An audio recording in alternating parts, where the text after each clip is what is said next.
الله أكبر لا إله إلا الله. Азан айтылып қамат түсіріліп болғаннан кейін оқымақ намазымызға ниет етіп тік тұрған қалпымызда тәкбір аламыз. Тәкбір алғанда ер адамдар бас бармақтарын құлақ сырғалығына дейін көтеріп Аллаху акбар деп айтады. Қиям деп аталатын намаздың бұл бөлігінде қолды кіндіктен төмен байлау сүннет. Ифтитах тәкбірін айтып қол байланысымен сүннет бойынша сана дұғасы оқылады. Субханакаллахумма ва бихамдик ва табарак اسمك ва та'аля джаддук ва ла илаха гайрук. أعوذ بالله من الشيطان الرجيم. بسم الله الرحمن الرحيم. الحمد لله رب العالمين.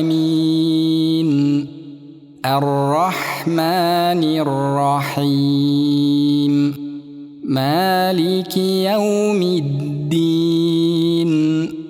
إياك نعبد وإياك نستعين. اهدنا الصراط المستقيم.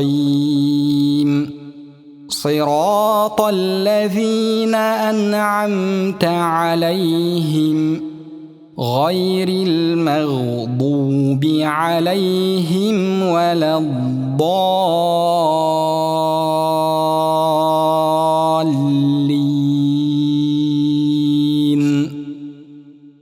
بسم الله الرحمن الرحيم.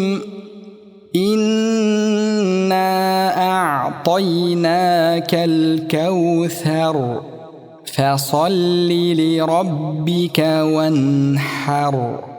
إن شانئك هو الأبتر. Аллаху акбар деп рукуға барғанымызда қолымыздың саусақтарын ашып, тіземізді қапсыра ұстаған қалпымызда арқамызды тіктеп, басымызды тұқыртпай арқамен бір деңгейде болғаны абзал. Рукуқта ең кемі 3 рет Субхана раббиял азим деген дұғаны айту сүннет. Рукуқтан бас көтеріп жатып, Сами Аллаху лиман хамида сөзін айтып бой тіктейміз. Одан соң тік тұрған қалпымызда Раббана лакал хамд деп Аллаға мадақ айтамыз. Одан кейін намаз парызы бойынша Аллаху акбар дей отырып сәждеге барамыз. Сәждеде адам маңдайын және мұрнын екі қолдың арасына жерге тигізеді.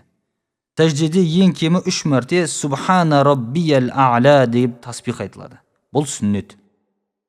Бұдан кейін Аллаху акбар деп тізерлеп отырамыз. Субханаллах дейтіндей сәл кідіріс жасап, екінші мәрте сәждеге барамыз. 3 мәрте таспих айтып болған соң тіктеліп қиямға тұрамыз. Осылайша намазымыздың бірінші рикағаты тамамдалады.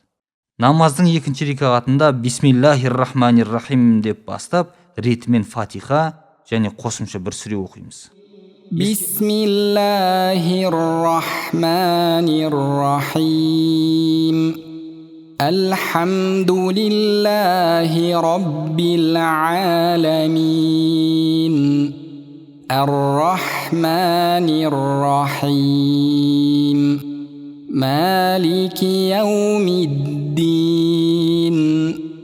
إياك نعبد وإياك نستعين. اهدنا الصراط المستقيم. صراط الذين أنعمت عليهم غير المغضوب عليهم ولا الضالين.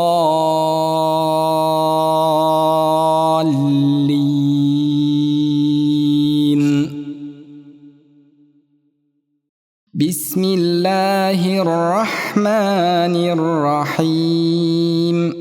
قل هو الله أحد الله الصمد لم يلد ولم يولد ولم يكن له كفوا أحد. Аллаху акбар деп рукуға барғанымызда қолымыздың саусақтарын ашып, тіземізді қапсыра ұстаған қалпымызда арқамызды тіктеп, рукухта ең кемі 3 рет Субхана раббиял азим деген дұғаны айту сүннет. Рукухтан бас көтеріп жатып, Сами Аллаху лиман хамида сөзін айтып бой тіктейміз. Одан соң тік тұрған қалпымызда Раббана лакал хамд деп Аллаға мадақ айтамыз. Одан кейін намаз парызы бойынша Аллаху акбар дей отырып сәждеге барамыз. Сәждеде адам маңдайын және мұрнын екі қолдың арасына жерге тигізеді. Сәждеде ең кемі 3 мәрте Субхана раббиял а'ла деп таспих айтылады. Бұдан кейін Аллаху акбар деп тізерлеп отырамыз. Субханаллах дейтіндей сәл кідіріс жасап, екінші мәрте сәждеге барамыз. Жоғарыда көрсеткеніміздей, рукух және сәжде қимылдары еш өзгеріссіз сол қалып қайталанады. Сәжде қылып болысымен намаздың соңғы, яғни ат-тахият отырысына отырамыз. Ханафи мазхабы бойынша сол аяқты жамбастың астына салып, оң аяқтың башпайларын құблаға қаратамыз. التحيات لله والصلوات والطيبات السلام عليك أيها النبي ورحمة الله وبركاته السلام علينا وعلى عباد الله الصالحين أشهد أن لا إله إلا الله وأشهد أن محمدا عبده ورسوله اللهم صل على محمد وعلى آل محمد كما صليت على إبراهيم وعلى آل إبراهيم إنك حميد مجيد اللهم بارك على محمد وعلى آل محمد كما باركت على إبراهيم وعلى آل إبراهيم إنك حميد مجيد ربنا آتنا في الدنيا حسنة وفي الآخرة حسنة وقنا عذاب النار. Осыдан соң әуелі оң жағымызға, содан соң сол жағымызға Ассаламу алейкум ва рахматулла деп сәлем беріп намазды аяқтаймыз. Құрметті көрермендер, бұл бейнебаян намазды жаңадан үйренгендер үшін түсірілгендіктен Құран аяттары мен дұғаларды транскрипциямен беріп отырмыз. Алайда түп нұсқадан үйренудің абзалдығын ұмытпаңыздар. Намаздарыңыз қабыл болсын.